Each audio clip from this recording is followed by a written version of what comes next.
shutting down your opponent's DPS usually leads to very, very solid results in the mid to late game. But the final ban for Slovenia is the Martis, so they're not convinced that this Benedetta is going to the jungle. But Philippines is hovering over a Rafaela and they lock it in. Wow, I really love, how these Smart. two support meta from Philippines. But Freya, as a shadow pick for Slovenia, it's very interesting. Really? Even we never, maybe we didn't see much a country such as Slovenia or maybe like Namibia who played in the previous match, but they always come with a unique pick here. This is what I like from another countries between the other South Asia. regions. Yeah, the other regions. They always comes up with a very, very unique draft, and I just cannot wait for who's gonna be the last two picks for Slovenia. Is it gonna be Freya? They're hovering There for so you long go. and they actually lock it in. Popo and Koopa and a Freya. This might be the first time I've seen a Freya in an actual high-tier competitive game. This is insane. As I'm going to mention though, the Rafaela pick is so smart because now, yes, they can't really catch the Diggy, but if the Diggy can't really if the Philippines can't crowd control because of the Diggy, they can chase with that movement speed. So that is a solution. What? That is a Granger though. That's a Granger jungler for Philippines for Del Rosario, and they are going to play 2 support and 2 marksmen at the same time. Wow, Philippines! This is something special, something we haven't seen. And if any team can make it work, I think it's the Philippines. Because right now, with this composition, if you don't pay attention to your positioning and your formation when you're moving around the map, it's going to be very, very dangerous for these squishy marksmen, right? So it will make some time for Slovenia to just recall and going back to the base. We'll have to see, will the Granger poke way too hard for Slovenia to deal with? Ladies and gentlemen, back into the land of dawn between Slovenia and the Philippines. Will the Philippines get their redemption or will Slovenia actually overturn the odds? Let's get straight into it, Momo-chan. Let's go and look at that Villa Luna. Play a little bit aggressive here with the flame shot that comes from that Diggy. But unfortunately, Villa Luna is still able to survive. Not quite enough, but very low. The HP bars from Villa Luna, that shows the aggression that Slovenia is willing to bring to the table. But right here, we have a bit of a skirmish already. Aggressive moves from Dapadap, and he is being punished for it. Although with the current situation, I think it's going to be a bit difficult. Del Rosario, though, on this Granger, as you mentioned, Momo-chan, the base damage definitely gives him an edge in the early game clear, and I think that will amount to a bit of an EXP advantage if we get all the way to the late game. Oh yes, it reminds me with the 2 marksman meta, like the old times. Good old times. I think like season, I don't know, MPL season 5, 6?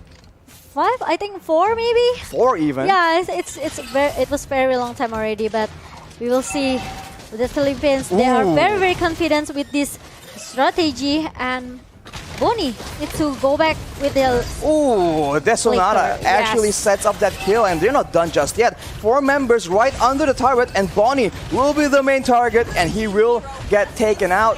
This is the Philippines with the superior rotations, having 4 against 1, uncharacteristically, but the turtle seems to be targeted by Slovenia instead.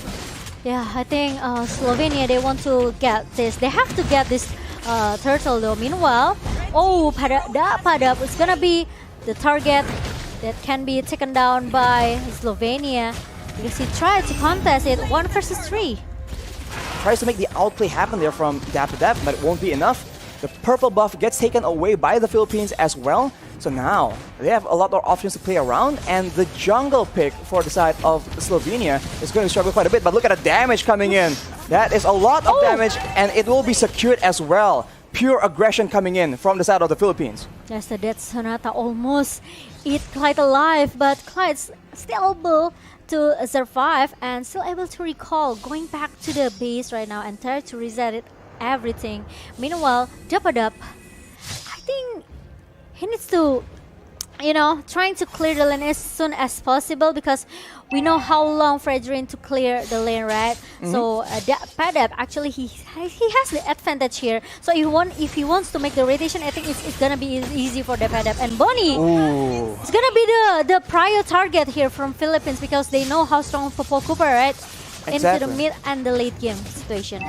In the meantime, on the other side of the map, Dapadap has all the mobility to survive from these ganks. So we talked about how the Diggy might be used for a babysit strategy, but Bonnie is not having a good time at all. And in the mid side, Time Journey has been popped up, and now that won't be available for any of the members. It is actually a stolen one used by Imam on the mid lane. The Philippines are going hardcore on this top side.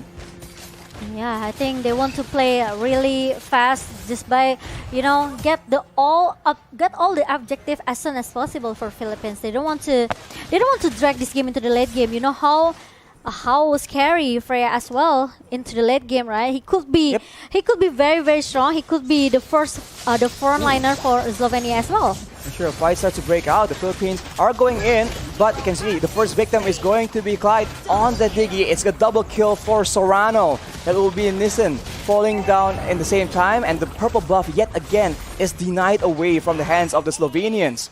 Yeah. And just like that, Nibu's passion in the mid side, the pressure, the wave management from the Philippines is benefiting them so much. Yeah, we didn't see much maybe war between these two teams because Philippines, they want to play really objectively right now, and Slovenia, most of the draft here are going into the mid until the late game, right?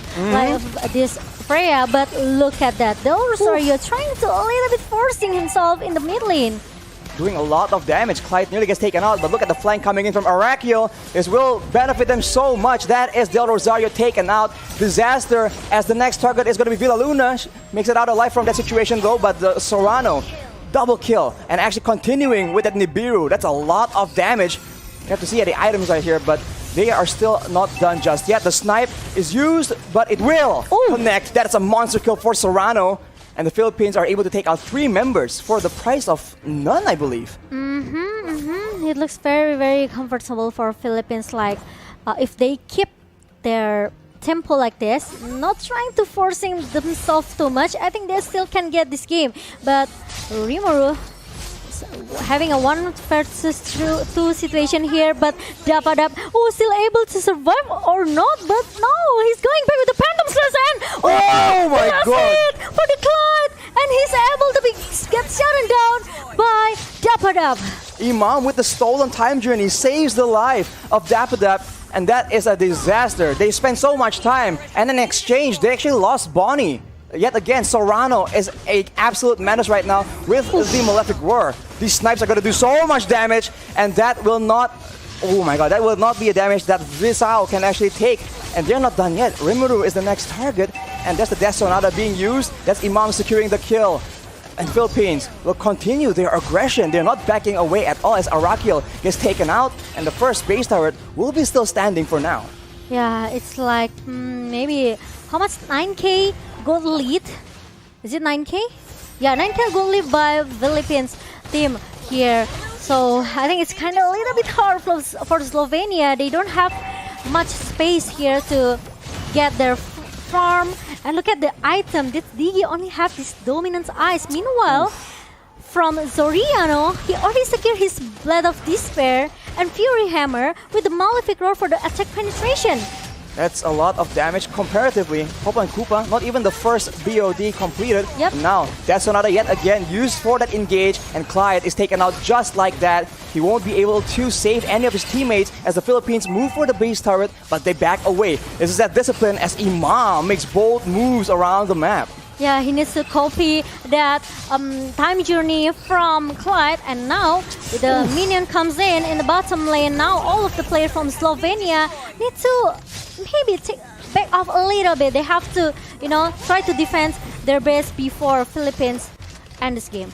They have to try and find some kind of pickoff because against 2 marksmen, that's a lot of range first of all, and that is a lot of DPS, especially the longer the game goes. Yes, Granger isn't exactly a hyper carry in the late game, but Del Rosario with that Rhapsody has been doing insane amounts of damage, and a lot of these fights are done on the back of that very well-timed Death Sonata. Here we go again. Rhapsody being used by Del Rosario. It won't be enough though, as the Slovenians try and strike back. The Reverse Passion by Serrano actually shuts down that aggression. There's a trade here. You can see that Villaluna actually gets taken out, and the Philippines, they are unfazed completely. Everything is still under control. There's 2 members down from Slovenia, so against 3, can they actually go for the end?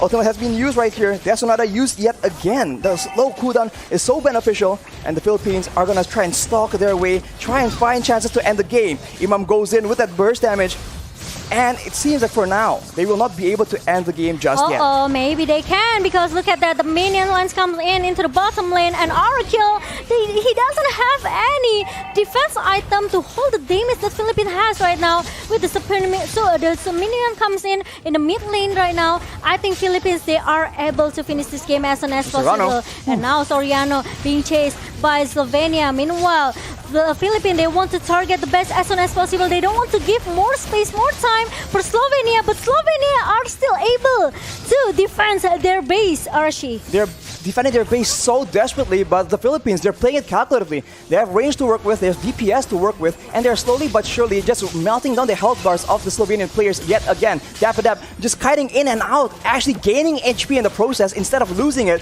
Death Sonata is used for poke yet again, and look at that burst damage. Imam is absolutely disgusting in this game. With 4 members still alive, they're doing a lot of damage, and Arakil with the Vengeance will not be able to survive either. Double kill for Imam, and that might be just the game for the Philippines in game number 1, showing again dominance and world-class skill. Wow, Philippines secure the game number 1 with a better strategy in the second game, because they have the Cyclops, they have the Digi, right? And also Fred Rain, even though we know that Freya needs some of the items, but the Popo Koopa has some opportunity to at least giving a poke damage toward this Beatrix with the Digi, maybe as a babysitter here, but the match MVP goes to Zoriano. Going for burst damage here, but they are so behind that they have no chance to actually get that burst damage in. Everyone from the side of the Philippines, even the squishes of members, especially Soriano here with the Has Claws, has so much sustain, and to add to that, Villaluna on that Rafaela is there to provide extra bit of sustain as well. So definitely, again, a lack of a dynamic kind of engage, because they really struggle.